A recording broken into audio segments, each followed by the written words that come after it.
as lovable as a real girl, and she talks like one, too. Hi, my name is Poppy.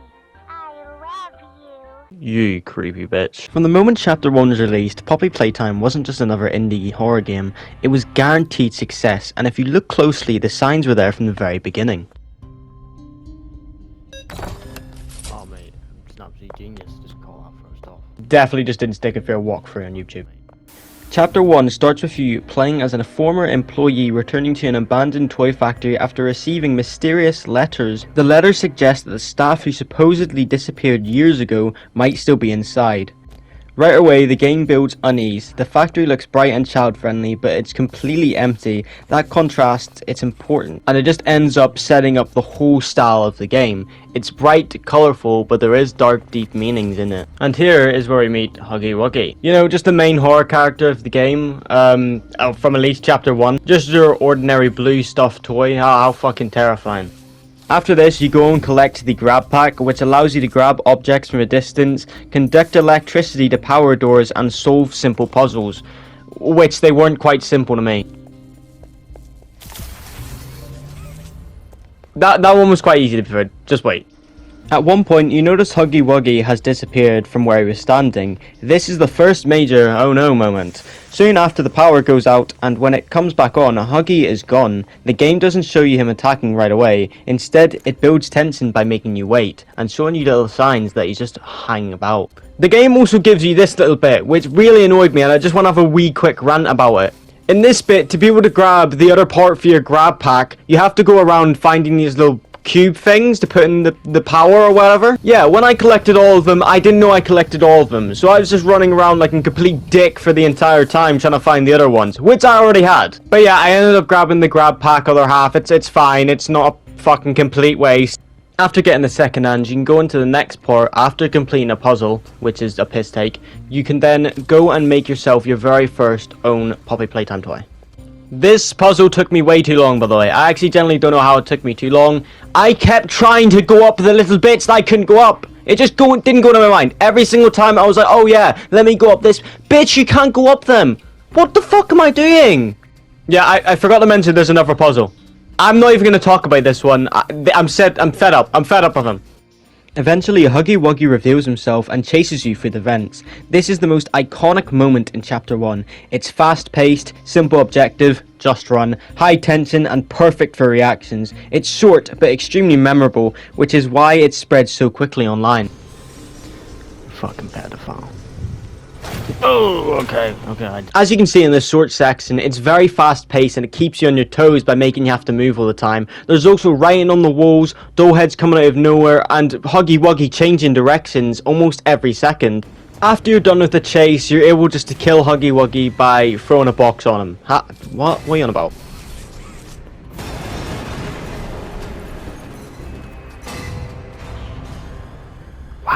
Wanker. You couldn't have said that with any more passion there, Ops. After the questionable way we've killed Huggy Wuggy, quotation marks, we go into this area where it seems kind of out of the vibe. It doesn't really fit the toy factory, it doesn't really fit the beginning at the reception, it's just completely different. You know, whenever I was playing this game, it kind of gave me like an old granny type of home, which they were going for, to be fair, but I don't know, I just find it quite weird. You enter the room with Poppy, who is one of the main characters in the game and one of the main reasons everything's going on and why everything happens to you in further chapters.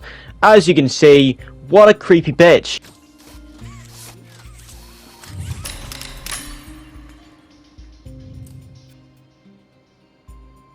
You opened my case.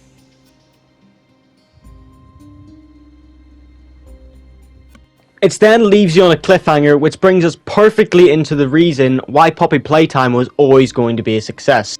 First off, the game was built for YouTube. Basically just small little chapters, 30 to 40 minutes, with one clear playthrough and a big cerebral climax at every single end. It's quite memorable as well, so whenever you go back to your mates, you can go, oh, remember when this happened in Poppy Playtime? And they'll probably turn around and go, what the fuck, you're watching Poppy Playtime?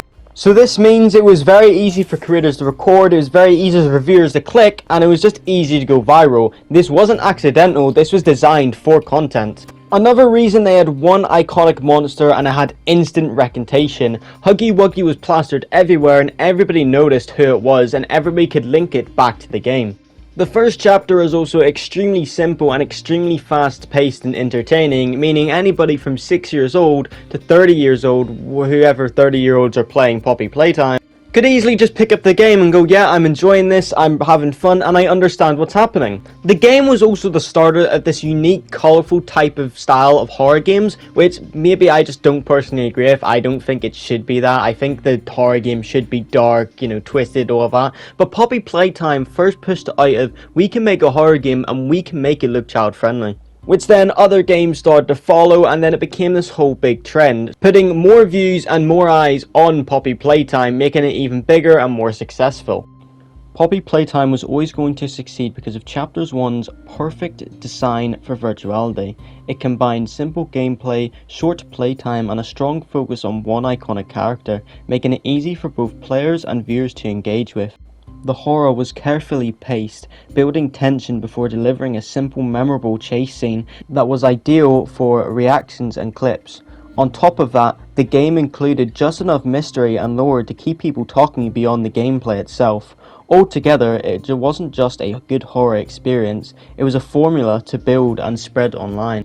And at first, I didn't really understand why Poppy Playtime was so big. To me, it was just a childish, pathetic attempt at a horror game. But whenever you really look into it and really play into it, yeah, it still kind of is. But I also understand why people would play this game and why the hype is around it now after looking at the advertisements they've done and how they perform and set up the game in such a way that makes people want to talk about it and want to play it again. But anyway, that's it from me. If you enjoyed this video, leave a like, subscribe, and maybe comment if you got something to ask. It goes so much further than you could think and I appreciate it so much. But yeah, that's me. Thank you for watching. I'll see you in the next one. Goodbye.